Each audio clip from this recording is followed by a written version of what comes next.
Thanks very much, Genevieve. So we've had such amazing awards tonight, recognising some wonderful people, and that is very much going to continue with the award of the Tony Burgess Medal. So the Tony Burgess Medal was put in place to recognise an amazing vision and contribution by Professor Tony Burgess AC, who not only was a founding member of the VCCC Alliance board, but actually was a key driver in the idea of having a comprehensive cancer centre fostered around collaboration for the benefit of all, based here in Parkville. So Tony was an exceptional cancer researcher himself, and he does send his apologies this evening. He remains involved in the selection of the medal winner, which I'm really grateful for. But Tony was instrumental in having a VCCC Alliance in the first place. So Tony and the VCCC Alliance very passionate about collaboration, high quality research. It's going to have an impact for patients. And so I'm really thrilled to announce that Dr. Dane Cheasley, who is a senior research scientist here at the Peter Mac, is this year's winner of the Tony Burgess Medal. Dane will fill you in briefly on his work in precision care for low-grade serous ovarian cancer. But this award really is for scientific excellence, for dedication to advocacy and collaboration.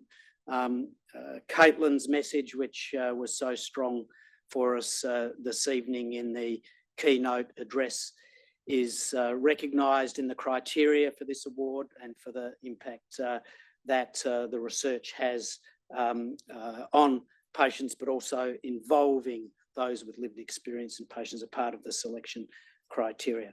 So Dane is internationally respected for his multi-omic approach, which he'll tell you about, with high throughput drug screening.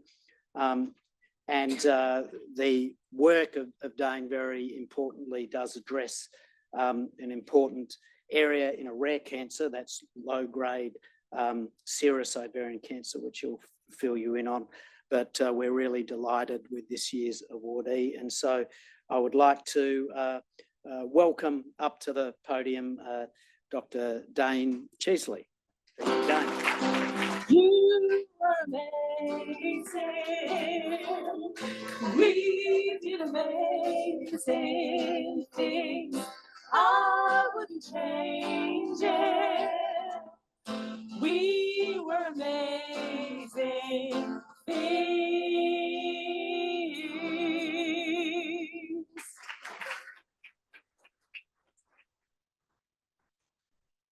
Thanks for taking my song request from earlier as well. That was good. I'm glad that I got a smaller medal like this and not one of these big ones, because my twin toddlers would have used it as a weapon. But, you know, thank you for this award. The last few days, honestly, have been a bit of a whirlwind. Michelle Henderson from the VCCC Alliance put the call out and wrote a really nice article about my research through the VCCC website, and it got picked up through the Herald Sun and the Channel 9. So there I was, being interviewed Channel 9 with a nice shirt on, my hair done, my pajama pants on. It was great. And I guess one of the common things that they all asked me actually was, what does this medal mean to you? And I'm paraphrasing what I said across the various media outlets, but it really meant getting the word out and raising some public awareness about this rare cancer that I work on, low-grade serous ovarian cancer. But it also highlights my amazing collaborative team of international research scientists, patient advocates, and oncologists who are all dedicated to improving outcomes for this rare disease and hopefully find a cure. And I think it actually, what I should have said when they said, what does it mean to you? I should have said that it meant more to my parents, because they loved seeing me in the news for the right reasons, and not because I was getting up to any mischief. So thank you. So when I joined the Peter Mac 10 years ago and joined Professor Ian Campbell's group. 10 years ago, he's been putting up with me, so he should get a medal for that, I think, as well. But it was a great time because for the first 2 years, we were going to all these amazing international conferences and speaking to these breast and ovarian cancer researchers. And it was there when I went to the Canadian Conference for Ovarian Cancer Research and met all these dedicated researchers and oncologists working in this field of low-grade serous ovarian cancer. And it really shifted my trajectory to start working in this field. And I guess the other reason why I became really interested in it is that it's rare, understudied, it's underfunded. It affects what we estimate to be about 110,000 women living with this disease worldwide. Unfortunately, it disproportionately affects a lot of younger women, causing many more years of life lost. And it's frequently diagnosed at that late stage when it's too late and there's a high relapse rate. And at that point, response to chemotherapy and hormonal therapy is really abysmal. So there was a real gap in improving treatment for these women. So a few years back with Ian Campbell and Professor Kylie Gorringe, we kind of set out to then do a big genomic analysis to try to work out, what are the molecular drivers of this disease and can we come up with a precision treatment option rather than a one-size-fits-all treatment for all ovarian cancers. And it was really interesting when we did those experiments because we found that low-grade serous is not one disease, it's actually 5 different diseases. And I've ordered them here based on aggressiveness in that there were 5 subtypes, those driven by P16 loss, a group that had progesterone receptor loss with a high fraction of the genome altered in MAP kinase regulated genes, they call them. There was this big group in the middle where we didn't pick up any specific molecular aberrations, a group driven by what we call, hotspot MAP kinase mutations, and then this group that were driven by mutations in a gene called USP9X. And I guess what it really highlighted to me is that, the vision of doing precision oncology for this cancer was very real, but it also highlighted this critical gap right there in the middle. What do we do with these patients? So that led me a few years back to do a big high throughput discovery of all clinically tested agents to improve care for these patients. Now, I guess traditional combination treatments are created by combining standard care in a hypothesis-driven manner, but this is simply impractical when you're dealing with a rare cancer. So to get around this, my collaborator over in Canada, Mark Carey, and also Professor Kayleen Simpson, who runs the Victorian Centre for Functional Genomics, we set out to then pull together a large cohort of patient material and make cell lines from these patients that match the molecular diversity of the disease that I showed you earlier, and essentially test every single phase 1, phase 2, phase 3, or FDA approved drug across these cancer cell lines. And it was a huge mammoth effort of over 3,500 agents, where we then selected them and looked at a focus set of about 100 agents and then tested them in combination with each other, and then validated that in mini tumours taken from those patients. And I won't kind of go into a lot of the details of that, but we published this, but it was a great time because we wouldn't have been able to do this experiment if it wasn't for the amazing facilities that were available through the Victorian Centre for Functional Genomics. And I've got to thank my postdoc, Kathleen Pishas, who drove a lot of this amazing work, using all the big high throughput robotics to screen all these drugs and combinations with each other across these cell lines, and my amazing bioinformatician Carla for deconvoluting all that data. If you want to see what that experiment looks like, that's Kathleen standing next to a big wall of all these drug plates. So each one of those drug plates has 364 wells, each with cells at the base and each treated with an individual drug. What you don't see to the right of this is our OH&S officer that's standing there and wasn't very happy with us with this big stack. So if Stan's here, I apologise, but we just didn't have the heart to take it down until we got the photo and finished that experiment. But I think what was really great about that is you test all these 3,500 drugs, and in the end, what we found was there's only 3 drugs that were effective across all of our patient material that we tested. And what I love about this big data, it's all about looking for pattern recognition. And thankfully to Professor Nicola Bowden, who runs the the Drug Repurposing Centre in Newcastle that helped me kind of deconvolute this data. But what was interesting, when you look at some of the pattern recognition, that group of patients where we didn't have any specific molecular driver, so there's no targeted options for those women, no drugs that we can select. Importantly, they all seem to respond to EGFR inhibitors, so drugs targeting this epithelial growth factor receptor.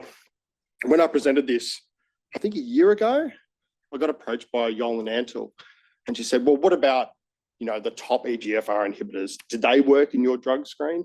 Ones that they use to treat non-small cell lung carcinoma or head and neck cancers. And I said, well, they did work, not really well, but in fact, you probably wouldn't use the one of them because it was more toxic in our control cell line, so our normal ovarian epithelial cell line. So that wasn't really tumor specific.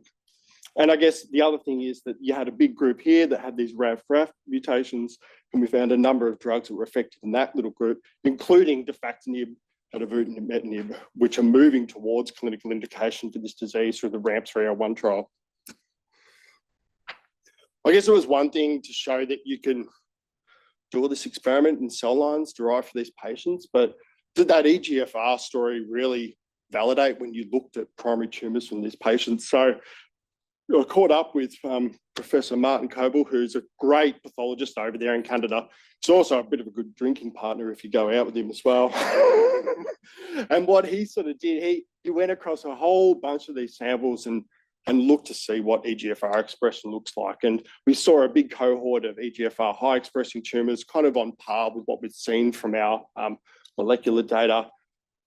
Interestingly, they were associated with really aggressive peritoneal disease and were negatively correlated with those cases that had a MAP kinase mutation.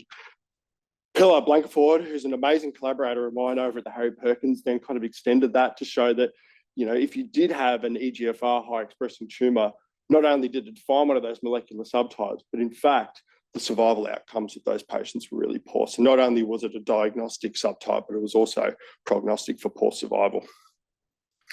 That led on to the next stage of those experiments, largely led by Kathleen and my team, to test these drugs in combination with each other. One drug might not eradicate that disease, but if you look at combinations of drugs that are greater than the sum of their individual parts, then perhaps you can come up with a better treatment option for those. And, you know, when I presented this data through the International Consortium for Low-Grade Serous Ovarian Cancer, which I'm now an invited member to join the Australian arm, they said that, you know, if you really want to progress some of these drugs from your preclinical studies into patients, you need to start validating those in a better model than just cell lines grown on a dish. Can you take those tumours, dissociate them and grow mini tumours in a dish? And thankfully, Kathleen has worked that up, and we're now starting to test some of our 2D hits in 3D and testing our combinations with each other. And it was interesting because when we looked at our top 100 drugs that were effective across our low-grade cohort, there were really only 15 drugs that worked well with each other. And in fact, when you combined MEK inhibitors with EGFR inhibitors, they had the best effect across all of our 3D models that were tested. So for the first time, we kind of looked like we had a pan-specific combination for this disease. This is just me looking at some of these synergies plots, and I won't go into too much detail, but out of all those drugs screened, the number one combination that we found was neratinib, which is a pan-EGFR HER2, HER4 inhibitor, with mirdametinib. This is really interesting because they've been reaching out to the consortium to look to fund a clinical trial. And lo and behold, impartially, it was probably our best hit. And it was effective across all of our 3D organoids, regardless of what molecular subtype was. And it outperformed this combination, which is avutametinib and defactinib, which is really only effective in those MAP kinase mutant cell lines. We validated that, and that seems to be the data that's pretty clear coming out from the RAMP 301 trial. So some of the conclusions and future directions of my research vision, but I'd really love to repurpose some of these clinically advanced drugs into patient models, launch an adaptive clinical trial with an Australian arm. And thankfully, I've got some funding now through the Ovarian Cancer Research Foundation. Caitlin's here representing that organisation, and we've got some funding to do those studies. Also, we've got some funding now through the US Department of Defense and the NHMRC to developing some kind of new and really cool treatments for these patients. And I guess this goes back to the earlier talk, is that now that we've got these molecular subtypes, is to design a clinic-ready genomic tool and implement those in some of our ICLC-led clinical trials. And I've got some support now from ANZCOG to run that study. Now, I'm not the smartest person in the room, but I love the dedicated research team that I've got around me to help battle this disease. And with a picture of me there in the middle, I might add a very younger, more handsome version of me, pre-having twins. But, you know, I'm surrounded by an amazing team of researchers here over East, particularly Ian Campbell, Kathleen and Kayleen, who have helped me out with a lot of these studies. We now have an incredible team over there in Western Australia, also working hard on this disease with me. A group of clinicians and oncologists and pathologists who I've been in connection with, but now being invited to that consortium, it's really opened up our world, and we're collaborating together now on not just Australian projects, but big international projects. My consumer advocates with lived-in experience with this disease, who have helped me ever since I transitioned over to this phase of my career, and have been really instrumental in the design of a lot of my projects. And I'll just leave that there and say thank you. Stay connected. Let's collaborate. Happy for you to scan those. Follow me on any of my social medias. I need friends. And thank you for listening. Just such important work. I think, you know, Dane's slides, last 3 slides there summed it up well. Just how immensely collaborative your research is. It takes special skills to be able to bring people of so many different disciplines together with tackling such a fundamental question, which is not easy to come up with new treatments for a rare cancer. So I think that a testament to your perseverance and passion that came through so strongly, but that collaborative leadership that you've shown was very much on the committee's forefront in assessing your success in what was a highly competitive field for this year's medal. So congratulations. Thank you.